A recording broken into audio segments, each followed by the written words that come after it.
Okay, so to begin, welcome to today's webinar. This is Striving for Accessibility in Library Services, presented by Empire State Library Council. My name is Carolyn Bennett-Glauda, and I work at Southeastern New York Library Resources Council, which is the ESLN council representing New York's Hudson Valley. Our presenter today is Nazely Kurkjian, and she's joining us from the State University of New York, where she will be running the show here in a minute. Before we begin, there are a few housekeeping notes. First and foremost, if you are having any technical difficulties with the Adobe Connect meeting, my colleague Zach is here to help you. He's on the line now, and he can assist you via email, phone, or chat. This is a live, interactive webinar, and we encourage you to participate. The presenter and I are both using voice over IP to connect today, and we hope that we're coming in loud and clear. We are the only ones with audio enabled, so if you have something to contribute, please use the chat box. If you're not hearing us clearly and your speakers are set and on properly, please let Zach know. Nazely, is that you on the line? Yep. Okay, hi. Hi, just want to make sure your mic's working. Hello. Before I hand it over to you, I just want to let everyone know that a way to participate in this webinar is by using the raise hand icon. At any point, you may use the participation buttons, such as agree for yes or disagree for no, and applause if the mood strikes you. We'll do our best to keep an eye out for raised hands so that you can participate and ask questions that you might have for the presenter. We'll also have a dedicated Q&A time at the end of the session, and you may ask your questions in the chat box at any time during the webinar. This webinar is being recorded, so don't worry if you need to step away or miss something. We will do our best to have the full recording up and on our website this week, and we will post it there on the site, as well as send you a link to the email address that you used to register. So now that we are all set, let's try out that applause button to give a warm welcome to Nazely. Thank you. And it's all you. You're welcome.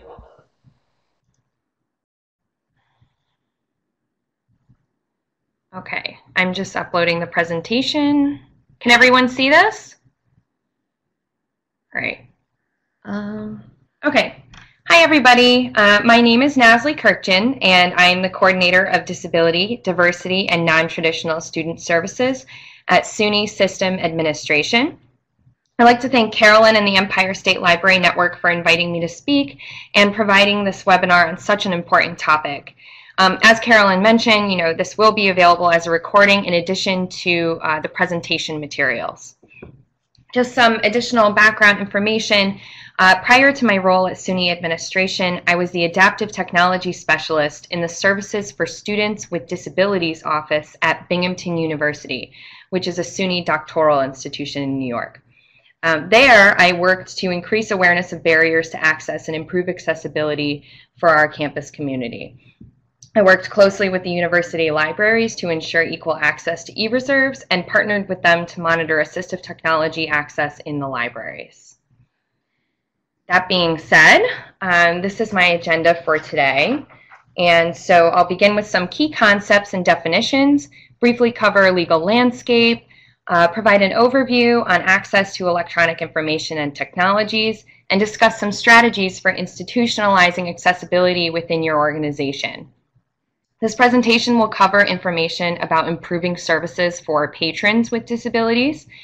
This is not a technical how-to webinar in the sense that I'm not teaching you step-by-step how to caption videos, for example, but I will provide how-to resources and tools to accomplish accessibility. I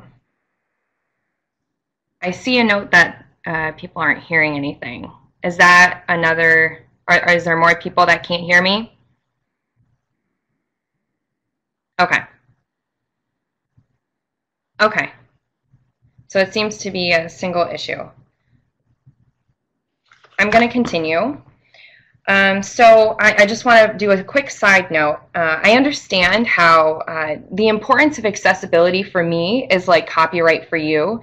Please know that if there are photos in this presentation that are not cited, I assure you they are compliant with copyright law, either created by me, screenshots, or through websites such as Pixabay. So before we begin, I just would like to do a quick poll.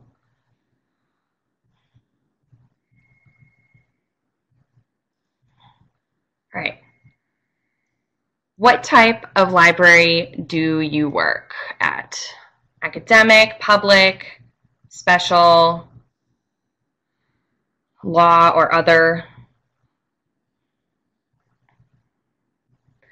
All right, it seems like a lot of people here are from academic libraries. That's great. And welcome. Okay, awesome. That's really good to know. So I'm going to close this. Okay, so obviously many of you are aware the way that libraries deliver content and services is dramatically changing. In this dynamic world, libraries are discovering new ways to engage. There's an increase in digital trends, needs, and resources. Traditionally, libraries have been seen as a place to consume knowledge, whereas now there's a shift to produce knowledge. And that being said, I would like to primarily focus on accessibility within the digital environment for this presentation. To set the tone, I'd like to begin by briefly explaining the sociocultural evolution of disability.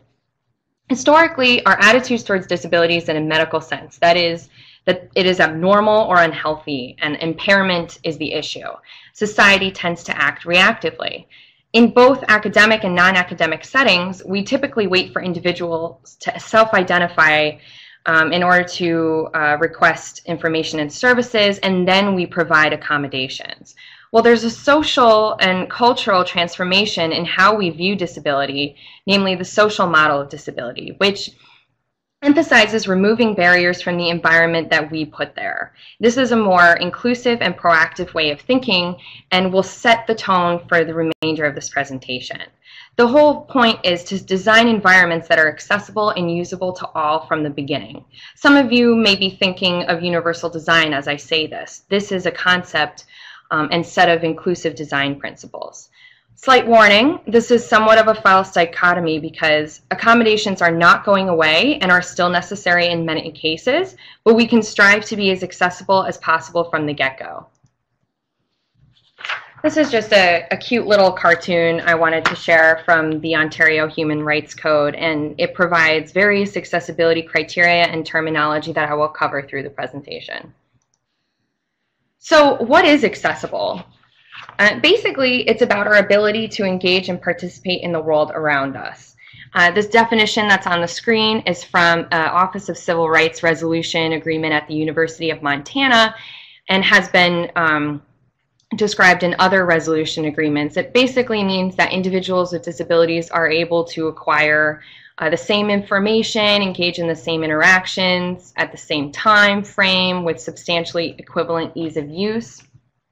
Accessible in regards to digital access means that one can access information with or without assistive technologies. If you're not familiar with assistive technologies are used by individuals with disabilities to access computers and digital information.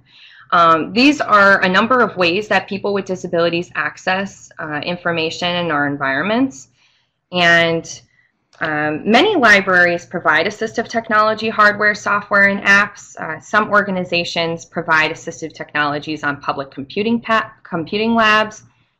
Others have designated rooms for access by patrons with disabilities. Accessible electronic formats also assist users with disabilities in accessing information. This could be, large font, Braille, text-based PDF, or audio books. And alternate methods are another way of providing information. It's kind of like an alternate format, and this could be like closed captioning or audio descriptions. Two items that I really want you to know more about are screen readers and text-to-speech, these terms. A screen reader is a software that can navigate and read everything on the computer screen to you. So this kind of software is primarily used by people with visual impairments, and they use these technologies to access all aspects of the computer, including programs, the internet, and if websites and e-readers and databases and etc. are not properly structured and labeled, then people using the software may not be able to access this information. And text-to-speech is a component of a screen reader. The screen reader is reading text out loud, But text-to-speech software also benefits other individuals with print disabilities, such as dyslexia. So basically, if you have a Word document, you could use built-in text-to-speech technology to have that text read out loud to you. And some people are just oral learners, and so maybe they just want to listen instead of read. Actually, I want to go back for one moment. Something else, on this slide, I mostly talk about how people with disabilities access electronic information, but another thing that you should think about when interacting with individuals with disabilities is how you're going to communicate with them. And so you want to consider technology and other methods to communicate in person. And this would include assistive listening units for people who are hard of hearing or deaf, or communication software and apps to communicate with deaf and hard of hearing individuals. You may want to look into working with a video remote interpreting service in order to provide interpreting to individuals if you don't have an interpreter readily available on staff. These are existing accessibility resources and organizations whose primary mission is to serve the print disabled community. You may already be familiar with these, but just in case people ask or they're looking for additional resources outside of the library, some of these resources are free, some are fee-based, some require proof of disability to access them, and the resources range from audiobooks to accessible formats, including electronic braille or text-based PDFs. So why are we talking about this? Well, accessibility is a growing concern due to the increased complaints filed by individuals with print disabilities, both in academic and non-academic enterprises. And I have this slide up to tell you I'm not a lawyer, and please don't use me as legal advice. If you're going to assess and write policy and process for accessibility related items, you may want to include legal counsel in those conversations. So many of you are here probably because you already know a little bit about accessibility or are mildly familiar with why it's important and the legal obligations that we have to provide services to this community.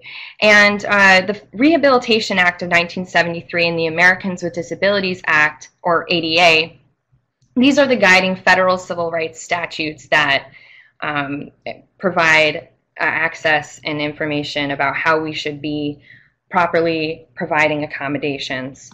So I just wanted to list these here for you. I have the links for the specific laws at the end of this presentation, and these are what you want to keep in mind as you set up policies and procedures.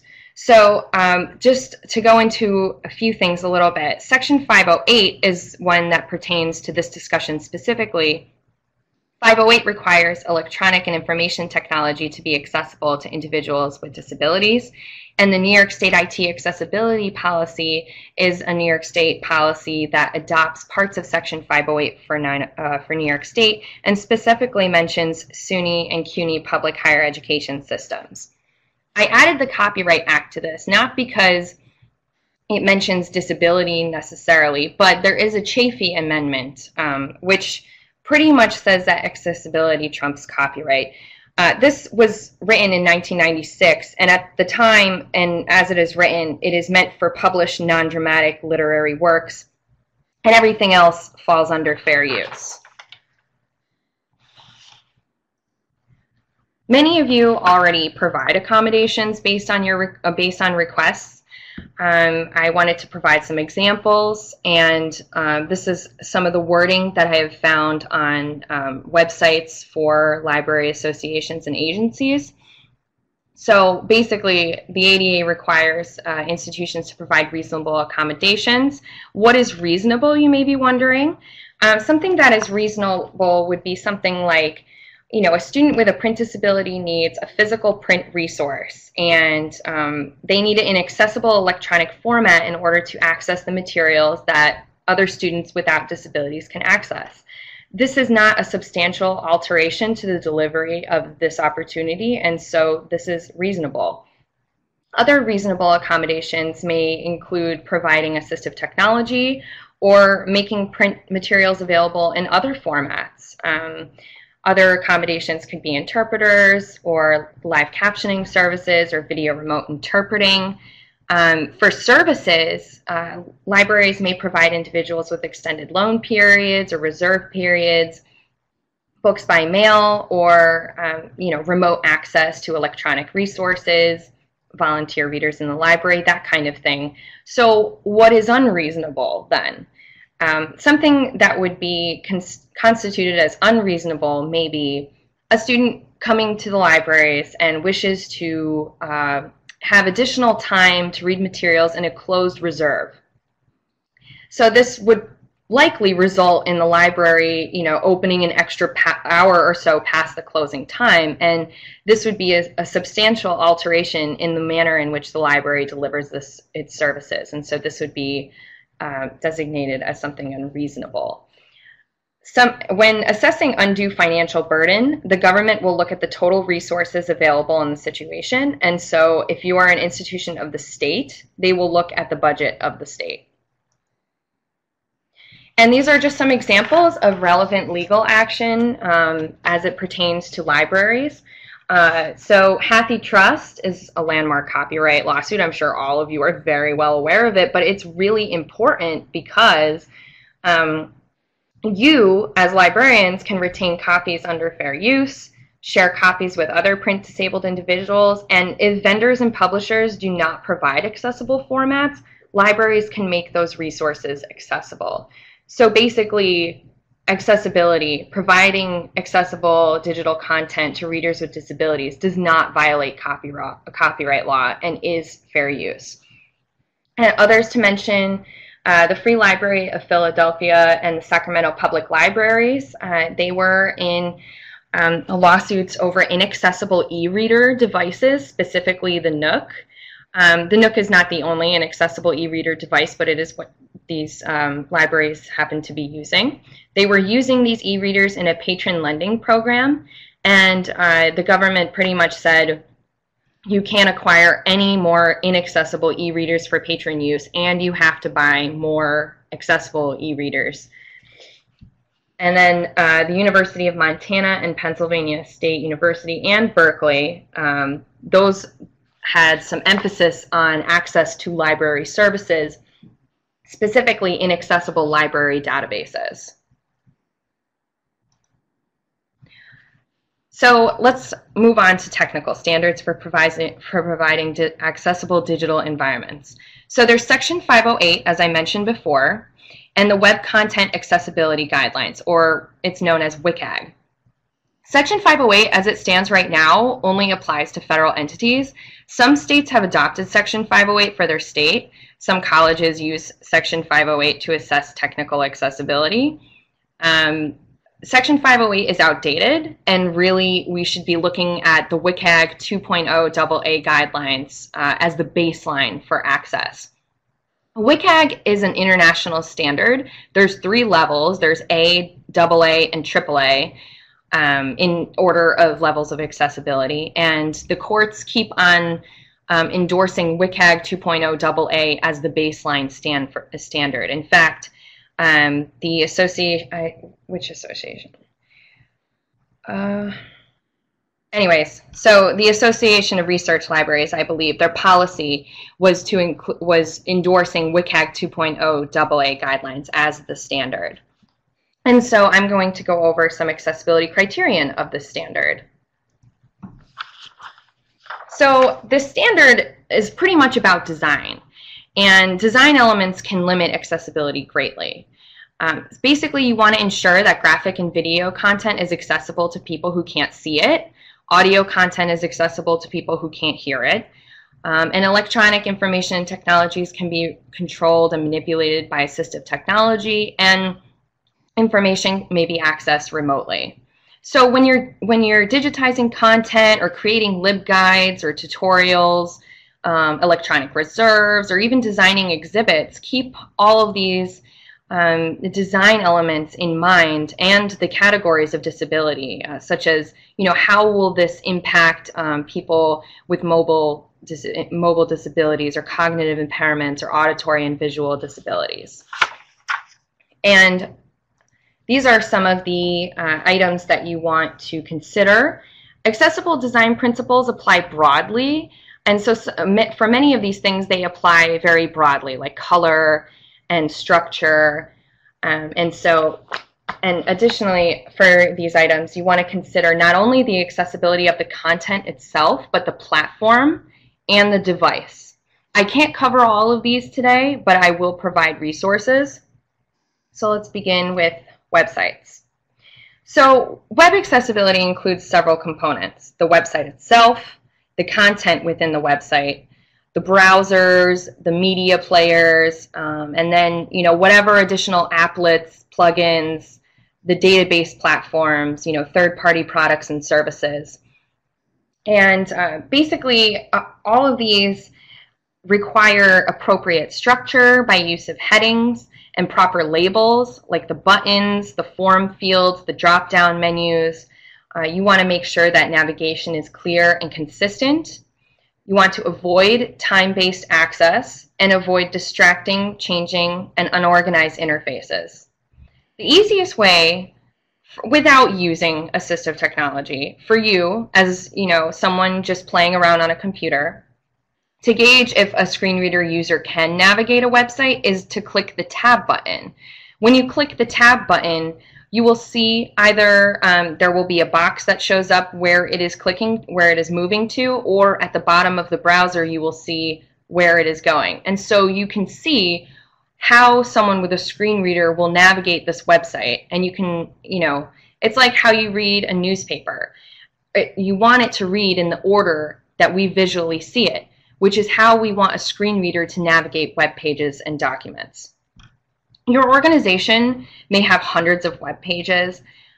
In striving to be more accessible, I highly recommend prioritizing websites facing the public and prioritize content, accessibility of content based on high interest, most accessed, core supports, these kinds of things. To get a little more nitty-gritty here, here are some examples of hyperlink accessibility. And the barrier for hyperlinks is vague display text or link titles that aren't descriptive or they're too long. And so the accessibility criteria is to have meaningful hyperlinks, descriptive and make sense when out of context. This is important because when people with screen readers or anyone really are navigating the website, they want to know where they're clicking to. And so if you write things like click here, or if you have a really long hyperlink, people don't know where they're going. And so it's important to provide this information so that the user knows that that is the link that they want to actually click. Some of you may like to make your LibGuides and flyers really pretty and interesting. I promise you, you don't have to sacrifice beauty in order to be accessible. Just try to provide sufficient color contrast and try not to use color to convey meaning alone. There are plenty of free tools online that analyze contrast ratios and for entire web pages or in documents and such. So I will provide those resources to you. For images, tables, and graphs, the biggest barrier is no description. So when people, how when you hover over a picture on a website and there's text and it means something, and it says like students doing interviews for class, that is an alternate text description alt tag.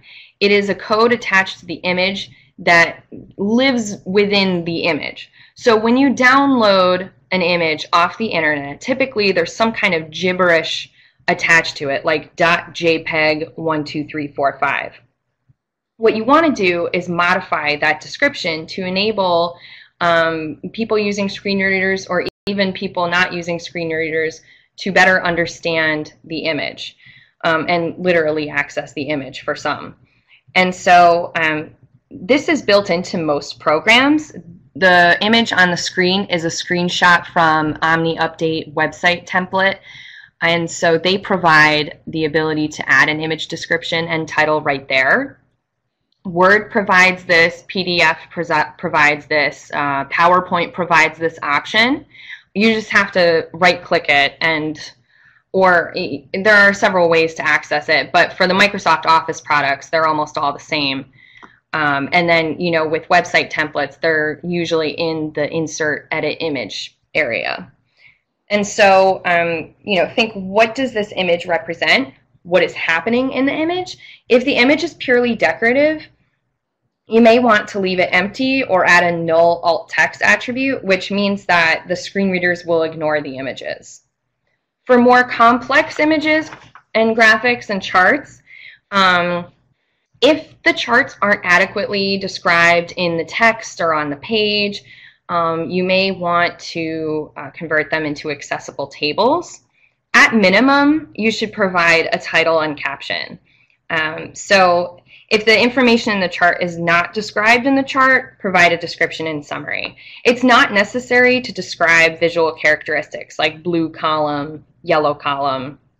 And so for this, as you can see, I converted, with the space that I could, this chart to a accessible table. And so the title of this chart is How People Who Are Deaf, Hard of Hearing, Blind, or Have Low Vision Are Alerted to Emergencies. And the description would be, the figure is a bar chart that has been converted into the following table. All data are approximate. Now I'm sharing this with you not so that you can go through all of your PDF content and change all the tables to accessible tables, but it may be helpful in the event that someone requests a more accessible document, or when you're creating presentations or guidance documents and reports, to make them accessible in these kinds of documents so that they're available to your colleagues and peers. For audio and video, you want to make sure that there's captions. This is a screenshot of from the movie Bad Teacher, and as you can see, it doesn't make any sense. The original line by Cameron Diaz is, "From now on, my full time is finding a man who will take care of me." But in the screenshot, it says, "Now on apartheid, August 1992 campaign." Well, that doesn't make any sense. And it's, someone with a hearing impairment will obviously not know what actually was just said. And so the barriers for audio, video, other multimedia is a lack of or unintelligible closed captions, and also insufficient description by text or audio, which I will describe in a moment. These are the ways that you can provide accessibility for audio and video, either through transcripts, captions, audio description, interpreting. A transcript is just a textual version of the content presented within the multimedia. It's not synchronized with the video, and it's an acceptable format for podcasts.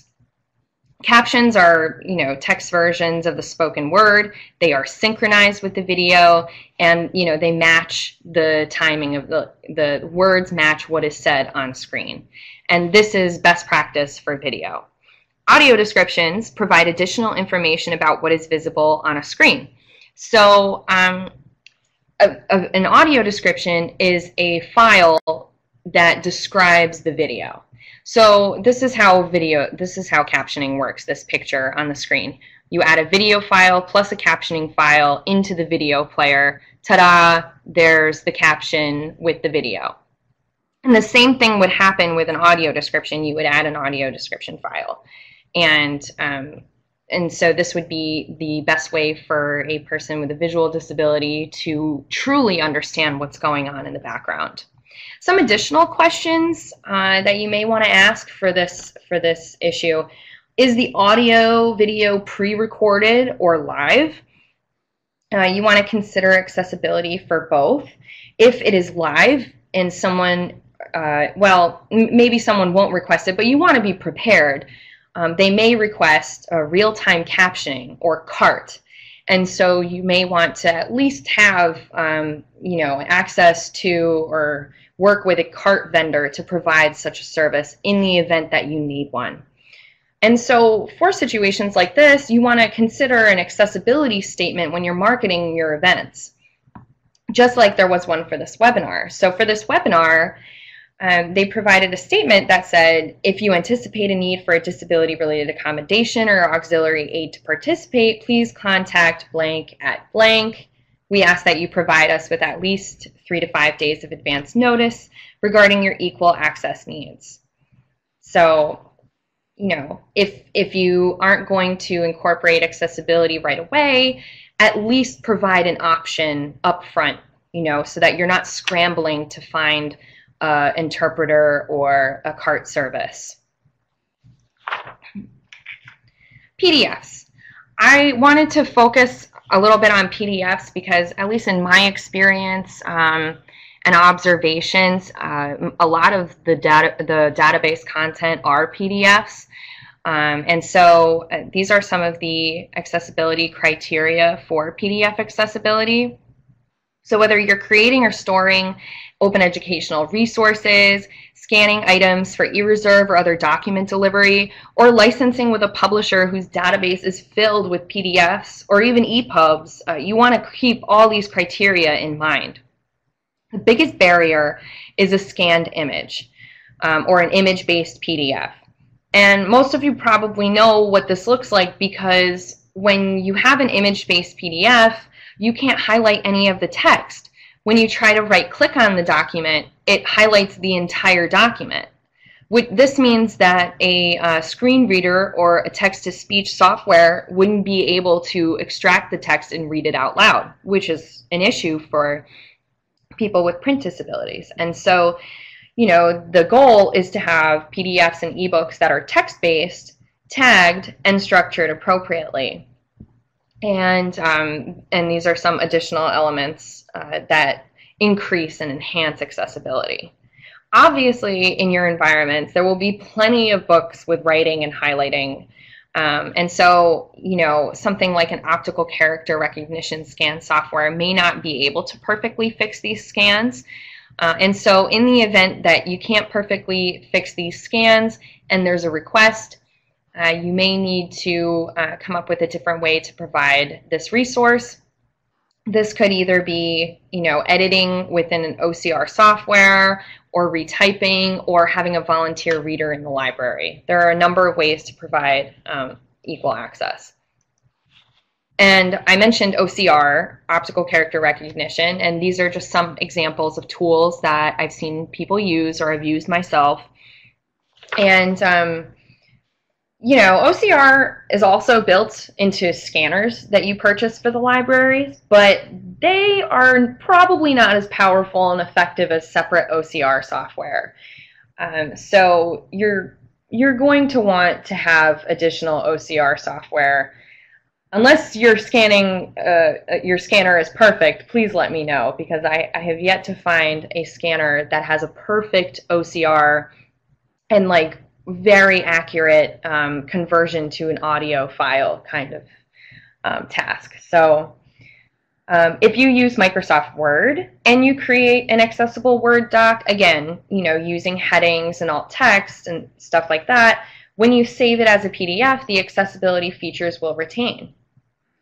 Generally speaking, the process of repairing PDF files is very time-consuming and imperfect. My advice is to, at minimum, OCR scan and add tags. This is a pretty simple two-step process that can be batched in a folder of documents overnight. And if documents need additional cleanup, you can wait until an accessibility request is submitted. And tagging, I think I mentioned that, I don't know if I defined it, but tagging is a way to structure the reading order. So you could have, you know, a magazine with 4 columns, but if you don't tag it properly, the screen reader might read left to right across all 4 columns, which obviously is not correct. And so that's why the reading order part is very important. So I wanted to briefly show you an accessible versus inaccessible PDF.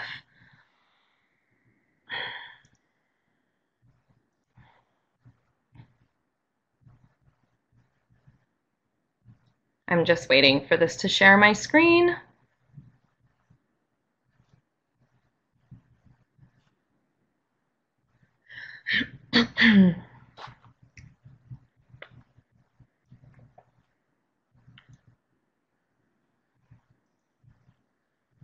Okay, so this is an inaccessible PDF, and as you can see, when I click on it, I can't grab the text.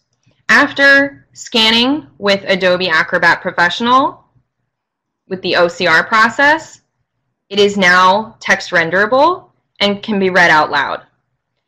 For the inaccessible, this is how you check how to read a PDF. And Adobe, or PDF was created by Adobe, and so they have a built-in reading tool for text-to-speech. So you go to View, Read Out Loud, and activate Read Out Loud. Now you won't really be able to do this through my computer, but it doesn't really matter because it won't even say anything at all because it's not accessible. And what it should say is like empty page or cannot read or something like this. And if I come over to the accessible PDF, it will read it perfectly. Now, I mean, obviously this is a very clean scan and a pretty simple structured PDF, so that's good.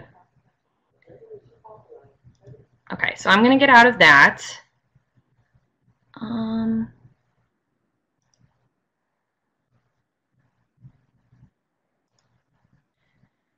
And just to show you how that would impact someone using a screen reader, that inaccessible PDF, I'd also like to show you this video of JAWS, which is probably the most popular screen reader, reading an inaccessible PDF.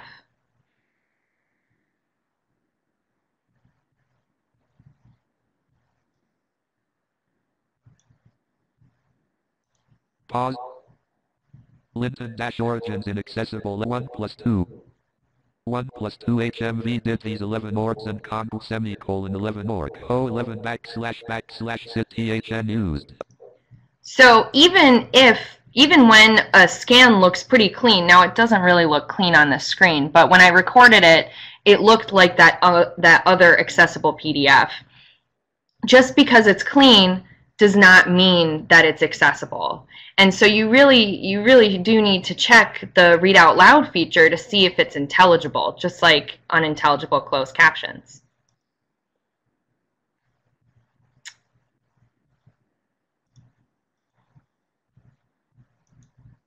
So now let's move on to procurement. And so if you don't have a policy or process in place for accessible technology acquisitions, this is something I very, very highly recommend that you at least start or just continue to do. You may want to do this work via a committee. First, you're going to want to adopt accessibility standards, either the Section 508 standards or the WCAG 2.0 AA standards. These have checklists, and so you don't really have to do as much additional work as it sounds like. You want to put this responsibility on the vendor. I'll explain. So first of all, advocating for accessible solutions up front will save you money and resources. Fixing inaccessible content and environments, retrofitting technology after the fact is timely, costly, and ultimately inequitable. We don't want to rely on vendors to determine accessibility. You want to put the responsibility on the vendor for providing proof, however. There is no certification for accessibility, so if a vendor tells you they're ADA or 508 compliant, you should question what that means. And this is why we need to verify documentation and support, because they will say they are, and oftentimes they're not fully anyway. Maybe one or a few aspects of their service or technology is accessible, but there are other really important features that may not be. So you may want to have them fill out one of these checklists.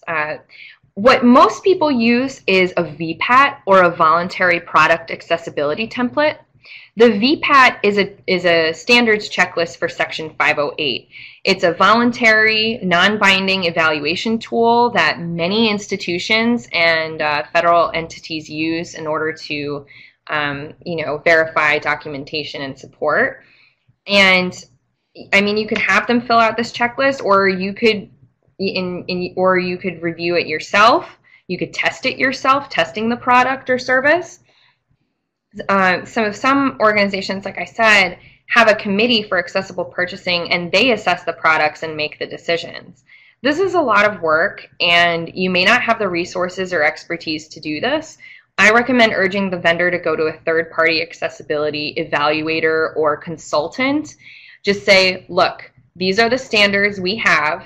Here is the VPAT. Here are some vendors that here are some consultants that you can use. Come back to us with, the strengths and limitations of your product, and then go from there.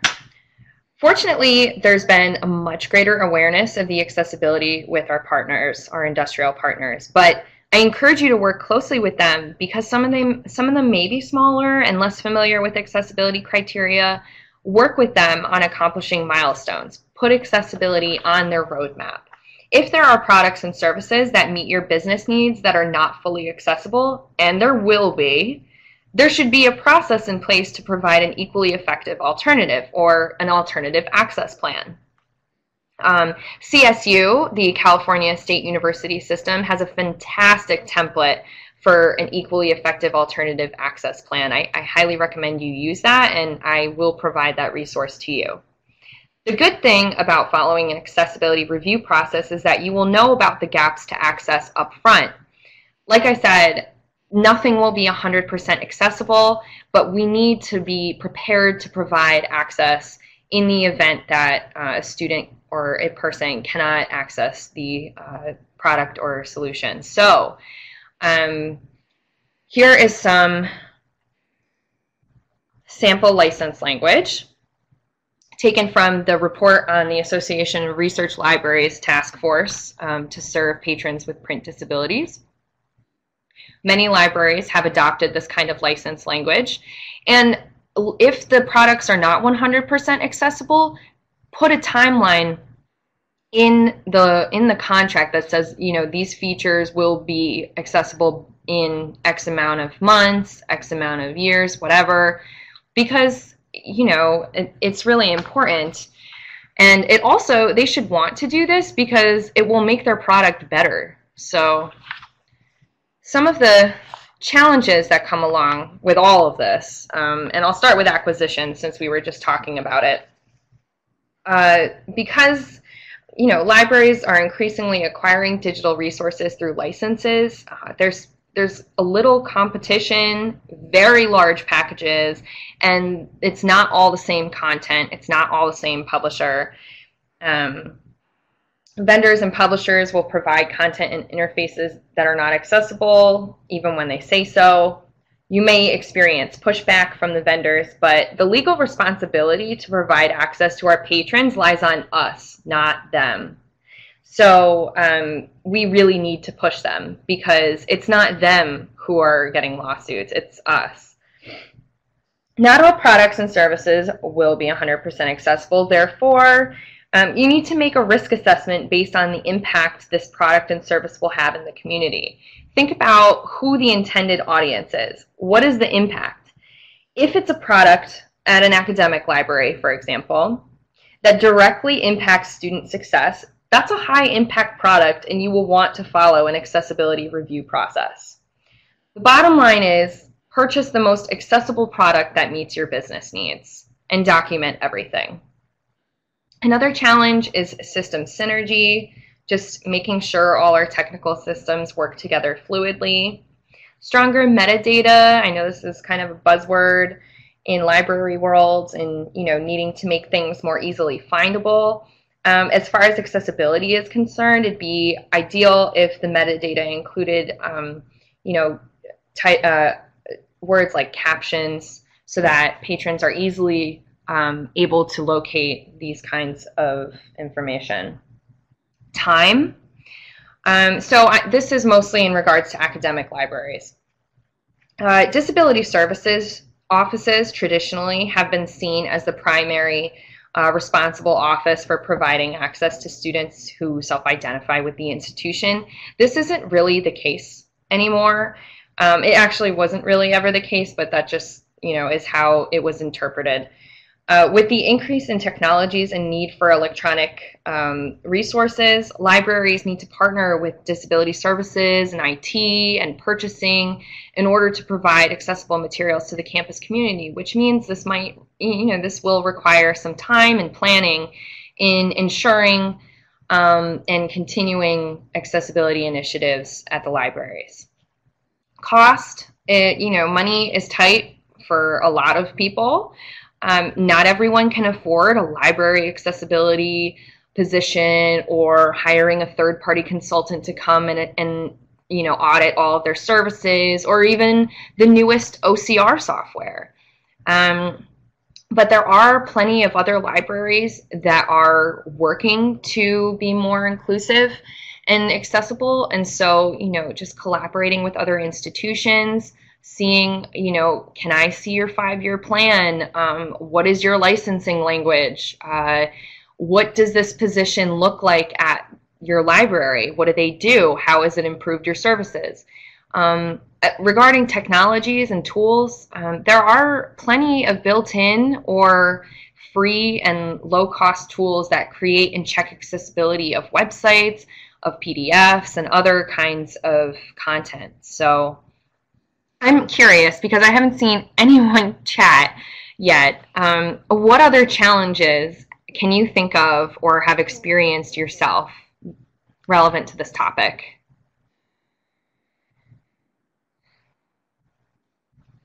And you can answer in the chat.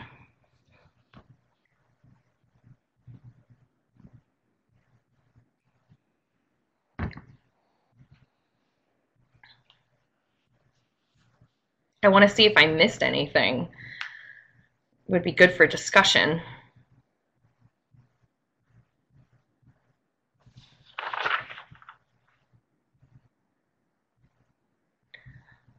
Okay, database accessibility is not perfect. As perfect as it could be. Okay. Well, you got to start somewhere. And maybe you don't know what's inaccessible. Maybe this is the first time you're learning about this. Assessment is definitely the first step. Does your organization address accessibility, period? You want to evaluate your policies and procedures, your existing process, products and services, from websites to document delivery.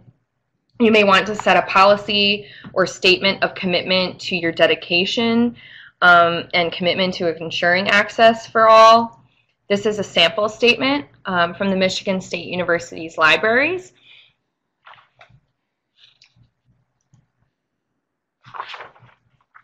I didn't keep it on that long, I'm sorry. It's and basically just says that the MSU Libraries is committed to providing equal access to their patrons, and that when things aren't accessible, that they are committed to providing accommodations in a timely manner.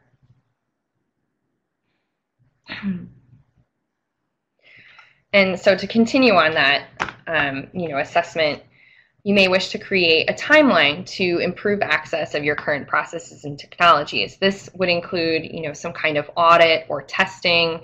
Basically, you want to gauge your accessibility triggers. Accessibility triggers, factors of these may be, utilization by entire department, entire population, or public-facing information. And you want to prioritize this by factors such as high interest, most accessed, largest vendors, essentialness of resource. I believe the biggest impact is websites and then procurement. If you don't already, for remediating, develop a plan to respond to requests for effective communication, such as captioning or interpreters or print materials, as well as other kinds of requests for accommodations. On the library web pages, provide a mechanism to report accessibility feedback, and then training. I think it's really important for everyone to at least have a basic understanding of accessibility, even if not everyone knows how to remediate content or include language within the contracts. Everyone should know at least the what is available and what can be done immediately, and so on. And so, that just means accessibility requires cooperative oversight. So these are just a few ways that you can be proactive. The listservs that are mentioned, the DISHI, Athen, and AHEAD, those are all higher education listservs. I'm honestly not very familiar with the public library listserv, so if anyone is from that area that could provide resources or information, that would be wonderful. You're going to want to create partnerships with key stakeholders on campus and the community. Like I said, IT, disability services, the purchasing department, academic technologies, physical facilities, and so on. You may want to create, if you don't have one already, an accessibility committee. There could be a campus-wide accessibility committee, have a representative from the library on this committee, or I would recommend having a library accessibility committee that reviews and assesses all of the items we discussed today. Collaborate across institutions, budget for accessibility. This is really important because oftentimes I hear, and this is not a library problem alone per se, but people plan events and they don't budget for accessibility. They don't budget for needing interpreters or remediating content. And so you want to keep this in mind as you're setting up budgets for events. Cost-sharing accessibility. States and districts could explore opportunities to procure accessible technology devices, digital materials, or online learning opportunities.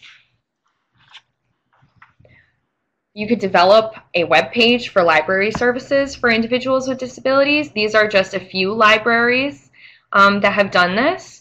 And these libraries provide either a statement or a policy or specifics about the services that they provide with document delivery and interlibrary loans and what kinds of assistive technologies are available. And so, look to some of these institutions as a model for providing information upfront to individuals. And you could go the extra, well, I don't even really consider this an extra mile, but I suppose it might be seen as an extra mile. But is there someone responsible for accessibility in your library? All of these libraries listed have designated a single person as responsible for coordinating the accessibility of the libraries.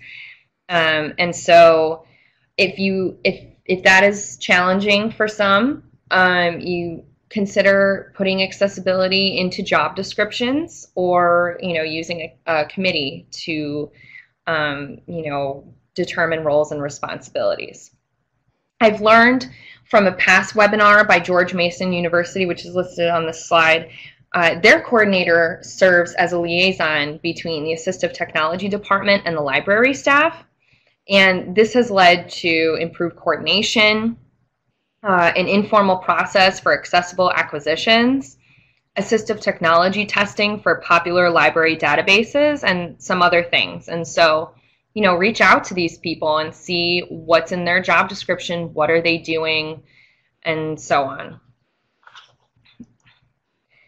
And here's a bottom line and takeaways. Basically, just build accessibility into your workflow. And accessibility already aligns with library values, but with the increase in the digital world and the physical world together, we need to really be proactive in ensuring accessibility from the beginning of design and purchasing and so on. Have a process in place to address accessibility and inaccessible content, products, and services. remember and know that many institutions are both proactive and reactive. So you can be reactive, but if you haven't planned ahead, you have to be able to quickly provide meaningful, timely, and equivalent access. Accessibility is an ongoing process. It's not a checkbox. You cannot fix everything at once. It's impossible. Just try to find a middle ground and continue to improve your processes. Think of it as, instead of thinking about this as compliance, try to think of it as conformance. You got to start somewhere, and doing something is better than nothing. And you know, with the complexity and size of some of the content and databases and everything that you all manage and organize, just begin, you know, begin with websites and go to procurement and try to work your way down into a constant audit, test, review, evaluation kind of process. And always provide a way for someone to provide feedback. That being said, I wanted to end within the hour so that we could have some time for questions and discussion. I see one that says, can you specify all the ways that e-readers now need to be accessible? When you say e-reader, Rita, do you mean like the e-reader physical e-reader, or e-reader apps, or?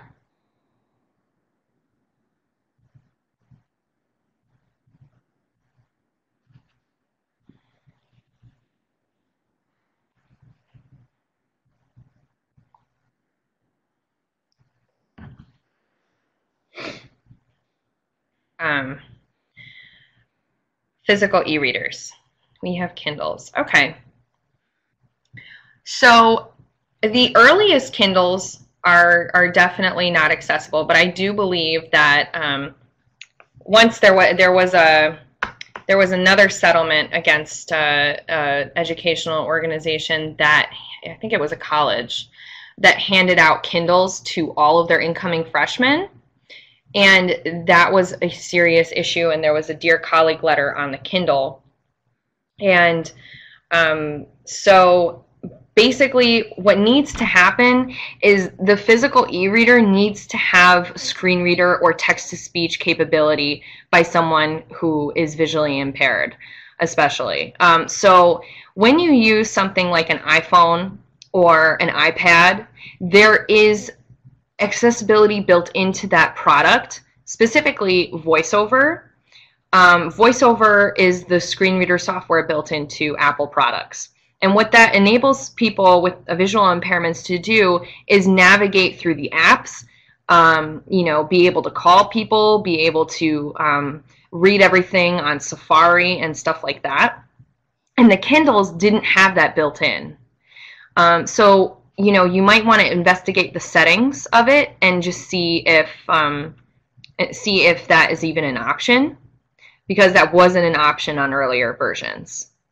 I don't know if it is now, but that's a way to see, you know, if it's more accessible. For the apps, so screen readers are built in to your computers and devices for the most part. If you're using an Apple device, like I said, it's VoiceOver. If you're using a Windows device, there's a built-in screen reader, but it's not really that good. So most people use what's called NVDA, which is a free screen reader. And other screen readers include like JAWS and Window Eyes. Those are very popular ones.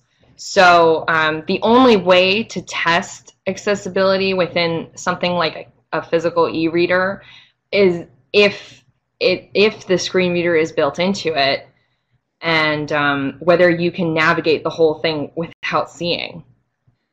It has to read the buttons and content out loud to you.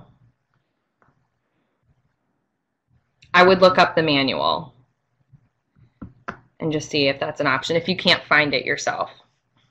Does anyone else have any questions or comments or discussion?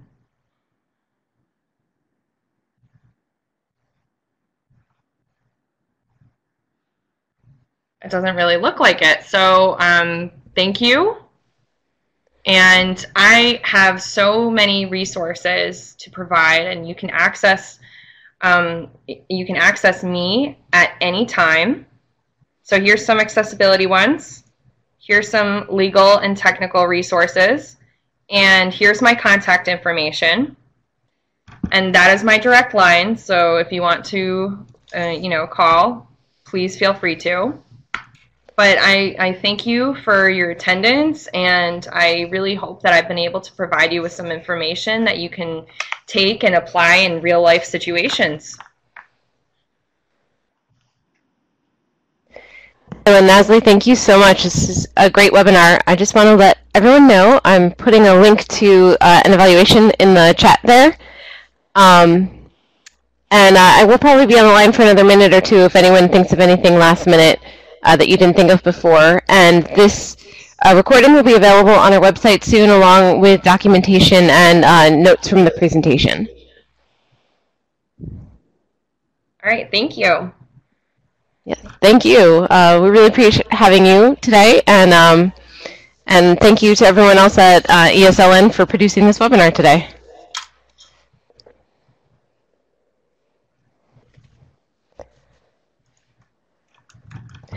Steve, yes, we will be sending the web address to everyone who registered. We'll be sending it to the email address that you registered.